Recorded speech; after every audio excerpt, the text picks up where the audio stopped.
오늘 제목이요, 경쟁 시대를 사는 그리스도인입니다.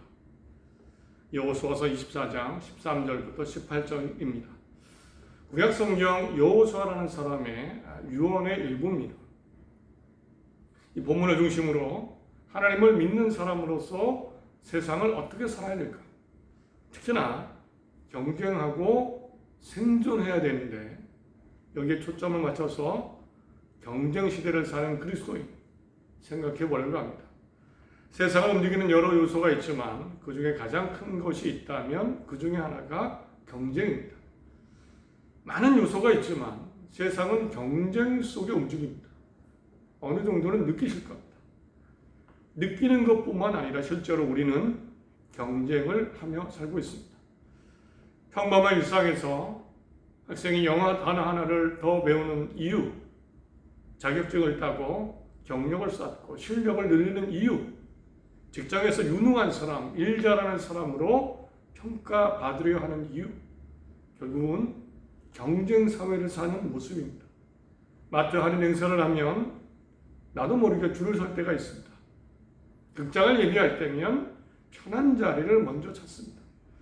지하철 열차가 들어오면 빈자리가 있을까 저도 모르게 떠오릅니다. 그리고 이리저리 자리를 살핍니다. 위기나 피로의 순간이 있을 때는 이 경쟁이 더 심화됩니다. 간절합니다. 코로나 시기에 거의 전 국민이 카카오톡 앱을 쳐다봤습니다. 백신 잔여 알람이 뜨면 먼저 클릭하기 위해서. 요즘에는 당근 앱을 쳐다봅니다. 그런다고 합니다.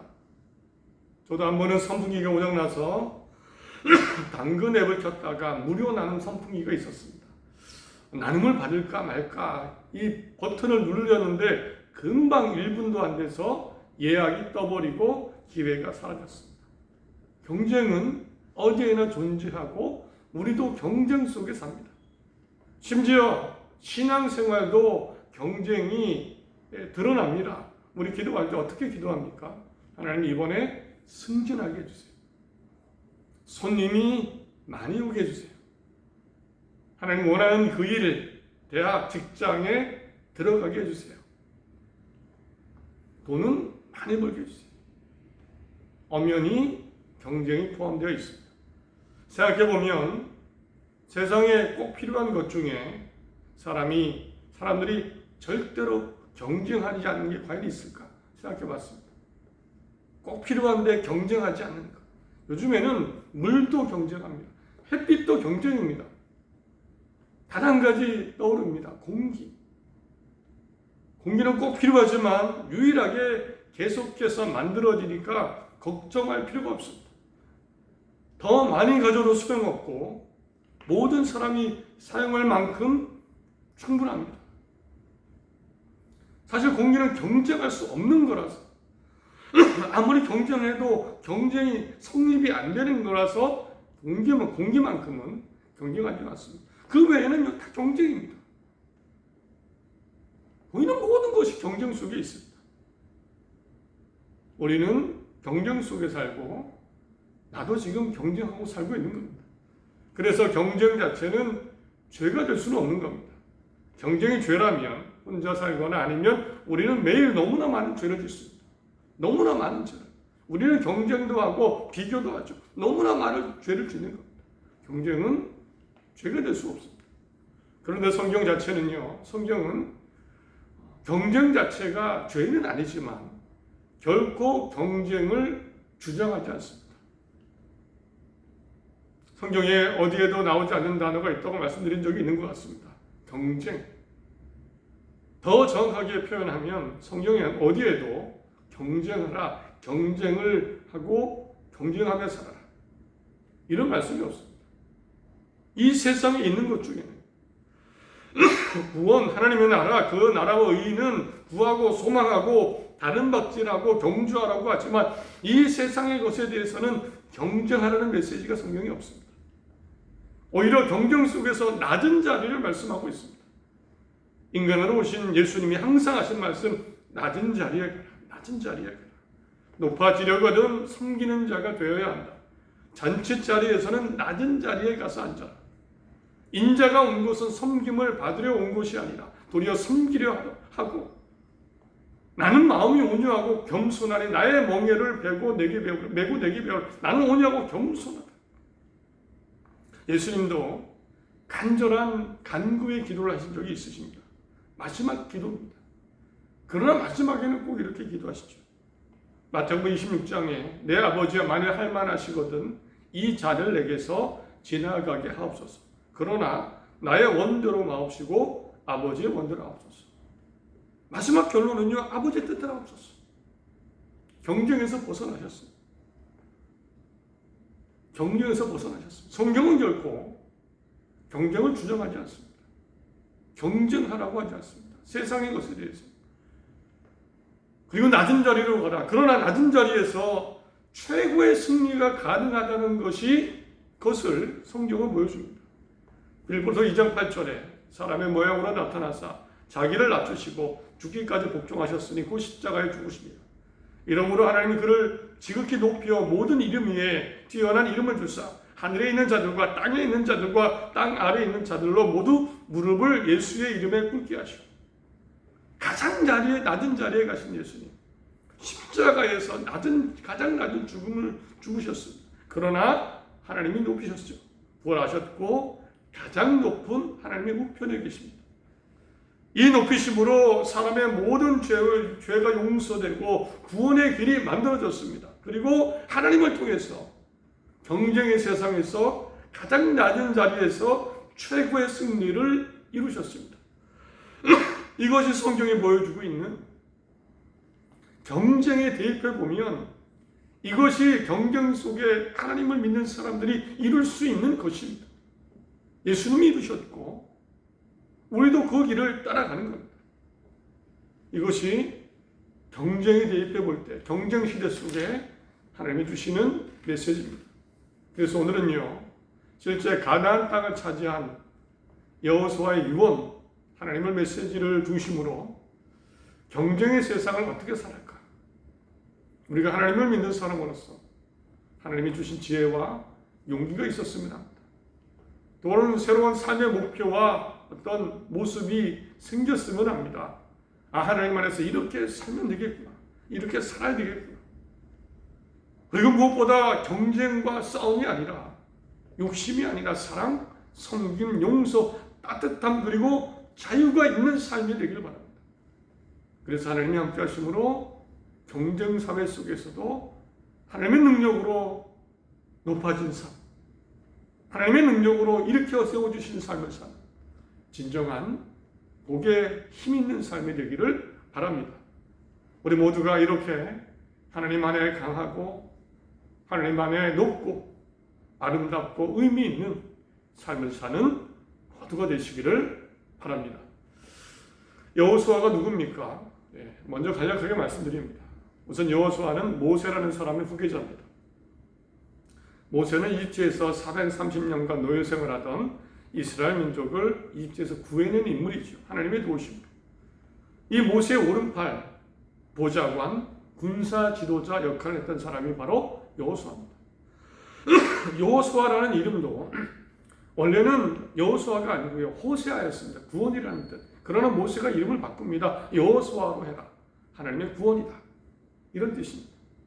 모세가 이름까지 바꿔주시고 주고 오른팔로서 늘 함께하며 보좌관, 군사 지도자 역할을 했던 사람이 바로 여호수아입니다.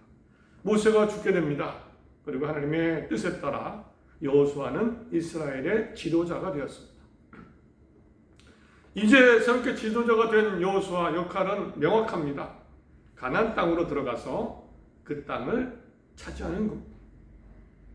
아브라함 때 하나님이 약속해 주신 것, 그 가나안 땅으로 들어가서 그 땅을 지파별로 잘 분배하고 나라를 이루는 것, 차지하고 분배하고 이루는 것이 가장 중요한 명확한 임무입니다. 더불어 동시에 지금 200만 명이나 되는 사람입니다. 적어도 200만. 잘 정착하고 그 가나안 땅에 잘 먹고 잘 살도록 인도하는 것, 성도 차지하고 포도밭, 감람나무도 차지하고 먹고 살게 하는 것, 그 역할이 지도자 여호수아의 임무입니다. 그런데 이 여호수아의 임무 어떻습니까? 엄연히 정당한 일은 아닙니다. 여호수아의 이 일은 해야 되는 것이지만 정당한 일은 아닙니다. 해서는 안 되는 일입니다. 왜냐하면 이 가나안 땅에는 이미 살고 있는 사람이 있었습니다. 임자가 있는 땅입니다. 이미 가나안 땅에는 여러 족속들이 정착하고 성을 건설하고 밭과 과수원을 일구어서 살고 있었습니다. 여호수아의 언급에 따르면 한둘이 아니고 일부 지역이 아닙니다. 24장 11절에 너희가 요단을 건너 여리고에 이른즉 여리고 주민들 곧 아모리 족속과 브리스 족속과 가나안 족속과 헷 족속과 기르가스 족속과 히 족속과 여보 족속이라고 합니다. 이 7개의 족속은요, 가나안 땅의 대표적인 그 7개입니다. 이 외에도 여호수아서 기록을 보면 아말렉, 아낙자손, 르바임, 그니스, 그발 사람, 에밈, 그리고 호리 족속, 남부 가나안 왕국의 사람들, 블레셋 사람들이 다 있었습니다. 곳곳이 다 임자가 있는 땅이고 임자가 없는 땅은 험한 땅. 이 땅을 차지하는 것 정당한 일이 아니고 해서는 안 되는 일입니다. 물론 지금 가나안 땅에 사는 사람들도 사실 원주민이 아닙니다. 그 이전에 살던 사람들이 있었습니다. 그 사람들의 땅을 빼앗아서 지금 정착한 겁니다. 신명기 2장을 보면 생소한 이름이 나옵니다. 에밈 사람, 호리 사람. 지금 가나안 사람들이 쫓아낸 사람들이, 멸망시킨 사람들입니다. 지금 가나안 사람도 사실은 물론 그 전에 사람들을 쫓아내고 정착하고 빼앗은 겁니다. 그러나 어쨌든 이 가나안 땅은 한정되어 있었고 이 땅을 차지하고 살고 있는 사람들이 있는 겁니다. 그래서 여호수아의 임무는요, 엄연히 경쟁입니다. 빼앗아야 되는 겁니다. 빼앗는 겁니다. 아무리 봐도 정당하지 않습니다. 땅뿐만입니까? 땅만 아니고요. 정착한다는 것, 사실은 먹고 사는 문제죠. 이것도 정당하지 않습니다. 지금까지 하늘에서는 만나와 메추라기가 내렸습니다. 예, 하나님이 거저 공급해 주십니다. 만나와 메추라기. 그러나 여호수아서 5장 12절을 보면 요단강을 건너서 가나안 땅에 들어가자마자, 그리고 과실을 먹자마자, 처음 과실을 먹자마자 이 만나가 그쳤다고 나옵니다. 고민하고 부족하지 않았던 음식이 사라졌습니다. 당연히 먹고 살려면 이미 누군가 갖고 놓은 채소밭, 포도나무, 포도밭, 감람나무를 차지해야 됩니다. 집도, 성도, 성읍도 마찬가지입니다. 사실 모든 것이, 여호수아의 임무는 모든 것이 정당하지 않은 겁니다. 어떻게 보면 남의 겁니다. 이제 여호수아는 엄연히 정당해 보이지 않는 이 역할을 해나갑니다. 전쟁을 하고 땅을 차지합니다. 여리고성 아이성을 무너뜨리고 기브온 남부 가나안, 헤브론 드빌 북부 가나안까지 땅과 수많은 성읍들, 밭, 포도밭, 감람나무를 차지합니다. 반드시 해야 되는 임무인데 객관적으로 보면 경쟁에 뛰어들어서 빼앗는 것이고 정당하지 않은 임무였습니다. 이제 이것을 어떻게 이해해야 될까요? 경쟁, 심지어는 탈취와 같은, 어떻게 이해하고 정당화될 수 있을까요? 왜 이것은 괜찮은 건가요? 왜 괜찮은 건가요? 왜 하나님이 이 일을 이렇게 두셨을까요? 23장, 24장을 보면 여호수아 유언입니다. 이렇게 표현되고 있습니다. 우선 여호수아는요, 23장에 이 가나안 땅을 차지하는 것을 이렇게 이해하고 있었습니다. 이렇게 하나님을 통해 받았습니다. 내가 경쟁, 전쟁, 탈취가 아니다. 내가 아닌 것은 이렇게 표현합니다. 하나님이 하셨다. 23장 3절입니다. 너희 하나님 여호와께서 너희를 위하여 이 모든 나라에 행하신 일을 너희가 다 보았거니와 너희 하나님 여호와 그는 너희를 위하여 싸우시니라. 하나님이 싸워주신 것이다. 5절에 너희 하나님 여호와가 그가 너희 앞에서 그들을 쫓아내사 하나님이 쫓아내신 것이다. 9절 이는 여호와께서 강대한 나라들 너희 앞에서 쫓아내셨습니다. 여호수아는 우리가 했다라고 하셨습니다. 하나님이 싸우셨고 쫓아내셨다. 여호수아의 착각일까요? 아닙니다. 24장 보면 하나님이 이렇게 말씀하셨습니다. 친히 이 가나안 땅을 정착을 내가 했다고 말씀하십니다. 24장에는요 여호수아의 증언을 통해서 하나님이 내가라고 하신 말씀 12번이나 나옵니다. 내가 아브라함 때부터 내가 이 땅 가나안 정탐 때까지 내가 라고 말씀하십니다. 내가 특히나 오늘 11절 13절에는요 너희가 수고하지도 않은 이 가나안 땅 성읍들 포도원 감람나무를 내가 너희에게 넘겨주었다라고 말씀합니다. 너희가 요단을 건너 여리고에 이른즉 여리고 주민들 곧 아모리 족속과 브리스 족속과 가나안 족속과 헷 족속과 비르가스 족속과 히위 족속과 여부스 족속이 너희와 싸우기로 내가 그들을 너희 손에 넘겨주었으므로 내가 왕벌을 너희 앞에 보내어 아모리 족속의 두 왕을 너희 앞에서 쫓아내게 하였나니 너희는 너희의 칼이나 너희의 활로 써 이같이 한 것이 아니라 내가 또 너희가 수고하지 않은 땅과 너희가 건설하지 아니한 성읍을 너희에게 주었노니 내가 너희가 그 가운데 거주하며 너희는 또 너희가 심지 아니한 포도원과 감람원의 열매를 먹는다 하였느니라. 여호수아의 착각이 아니고요 하나님이 하시니 너희가 수고하지 아니한 땅, 건설하지 않은 성읍, 경쟁해서는 안 되는 것, 정당하지 않은 것인데 하나님이 넘겨주셨다고 표현합니다. 친히 내가 너희에게 넘겨주고 너희가 심지 않은 것을 먹게 하였다. 그렇다고 하나님이 싸우시고 넘겨주신 것, 하나님 그냥 준다고 약속했으니까, 그냥 이스라엘 민족이 더 좋으니까, 그냥 내가 많이 아니까, 오랫동안 알았으니까, 더 친하니까 이렇게 주신 게 절대 아닙니다.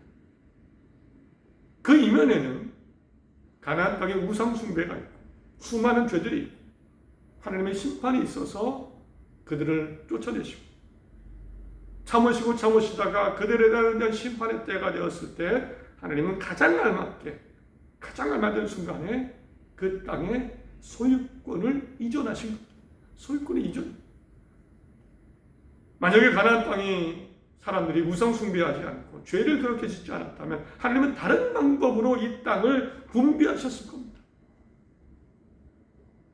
다른 방식으로 가나안 사람들과 이스라엘 민족에게 땅을 분배하셨을 겁니다. 우리가 보기에는 경쟁이지만, 탈취지만 하나님은 이전하신 겁니다. 이때 더 이상 경쟁이 아니고 싸움이 아니고 하나님의 소유권을 이전하시는 거죠. 넘겨주시는 거죠. 이것을 청지기 신앙이라고 말을 합니다. 청지기 신앙. 주셨어도 내 것이 완전히 아니고 나에게 맡겨주신 것, 건네주신 것이다. 그러므로 여호수아는 마지막 유언으로 경쟁 시대를 사는 우리에게 이렇게 강조합니다. 말씀하고 있는 겁니다. 14절 그러므로 이제는 여호와를 경외하며 온전함과 진실함으로 그를 섬기라. 15절 만일 여호와를 섬기는 것이 너희가 좋지 않게 보이거든 너희 조상들에게 한 저쪽에서 섬기던 신들이든지 또는 너희가 거주하는 땅에 있는 아모리 족속의 신들이든지 너희가 섬길 자를 오늘 택하라. 오늘 나와 내 집은 여호와를 섬기게 놓으라. 결국은 이겁니다. 경쟁 시대를 사는 우리에게 주는 메시지, 하나님을 섬기며 하나님이 정당하게 주신 것을 건네받아라. 내 힘과 능력으로 내 칼과 활로 이루려고 하지 말고 하나님을 섬기며 세상의 모든 것이 하나님의 주신 것이 하나님의 소유이신데 건네받아라. 그런 마음으로 살아라. 그 마음으로 살며 하나님을 섬기고 온전함과 진실함으로 말씀대로 살아라. 이것이 메시지입니다. 경쟁은 해야 되고 내가 차지해야 되는, 얻어야 되는 것은 있고, 그때 내 힘과 내 욕심과 내 능력으로 하기보다 하나님께 맡기며, 하나님께 섬기며 맡기며, 하나님이 맡겨주신 것을 건네받으라. 이것이 진정한 축복이죠. 축복입니다. 경쟁 시대를 삽니다. 우리는 끝까지 경쟁에 놓여 있고 경쟁해야 됩니다. 그러나 우리는 다르게 살았습니다. 먼저 하나님을 섬기며 바라보고 바르게 살아가는 겁니다. 어떤 때는 제비뽑기도 하시겠죠. 때를 따라. 어떤 때는 점령하고 차지하게 하실 겁니다. 차지해라. 싸워라. 어떤 때는 또 하나님이 넘겨주시는 은혜가 충만할 것입니다. 우리가 할 일은, 우리의 마음은 경쟁에 휘둘리고 거기를 쫓아가는 것이 아니라 하나님을 쫓아가며 섬기며 말씀 주신 대로 사랑과 용서, 양보함 속에 살아가는 것입니다. 이제 하나님께서 질서 있게 우리 각자의 인생을 만들어 가실 것입니다. 넘겨주실 것은 넘겨주시고, 싸울 것 싸우게 하시고, 경쟁 시대 속에서 정말 아름다운 승리를 줄 겁니다. 우리가 이런 삶을 살았으면 합니다. 하나님을 섬기며 말씀대로 살며 그때에 넘겨주시는 축복 속에 세상을 이기고 세상의 다른 모습을 보여주는 그런 삶을 우리 각자의 위치에서 살았으면 합니다. 하나님이 여호수아와 백성을 인도하시고 가나안 땅에 살게 하시고 그 땅을 넘겨주신 것처럼 우리도 살게 하실 것입니다. 하나님 섬기고 맡기며, 감당 안 되는 것이 많이 있죠. 맡기며 끝까지 하나님 섬기고 말씀을 사는 힘있는 당당한 모두가 되시기를 바랍니다.